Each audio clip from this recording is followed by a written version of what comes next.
Ravi Bopara returned to match fitness and scored a half-century on the first day of the LV County Championship match between Northamptonshire and Essex at Wantage Road.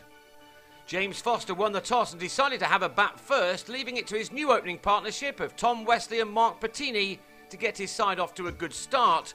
Wesley did that by hitting Jack Brooks for 3 fours in the day's opening over. However, those were his only runs. To the first ball of the 4th over, Wesley edged the returning Chaminda Vast to James Middlebrook in the slips. Keen to get off the mark quickly, Owe Shah then ran himself out next ball. Ben Haugago's throw just clipping the stumps with Shah well short of his ground. 20 balls into the match and already Essex were 2 down with just 15 runs on the board, but Bopara looked in good touch immediately. Pettini also started to grow into his role as an opener, with Alvaro Peterson now back in South Africa. Runs were at a premium for much of the morning, but on occasions Pettini did find the boundary as he and Bopara steadily carried the total to 55.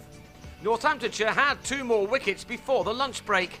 Pettini had battled to 32, but he then was adjudged to have got a thin edge to a ball from David Willey, who then struck again in his next over by bowling Ben Folkes for a duck. A heavy shower meant that the players were kept in the pavilion for a while after lunch. When play resumed, Foster, on 3 at the time, was put down by David Murphy behind.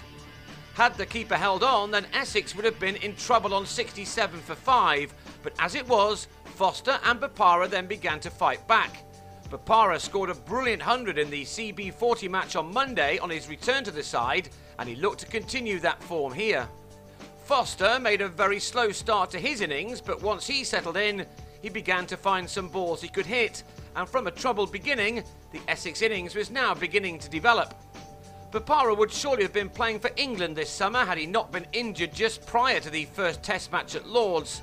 He knows that a volume of runs now will put the pressure back on Johnny Bairstow for the number 6 spot, and to that end, Bopara was doing a fine job. His 50 arrived off his 112th delivery. 3 boundaries in the same over off Lee Daggett took him there. Some of his shots now were absolutely gorgeous. He was beginning to make batting look rather easy. He has every shot in his locker too. It's not all about pleasing drives and cuts. He also hit the ball over the top when he felt it was right to do so. His knock was becoming the big one already in this contest, and the home side needed him out as Essex went to tea on 138 for 4. Alas, they didn't return to the action as the weather closed in, so Bopara will get another chance to shine on the second day when he'll resume his splendid innings on 65. Foster is still with him on 25.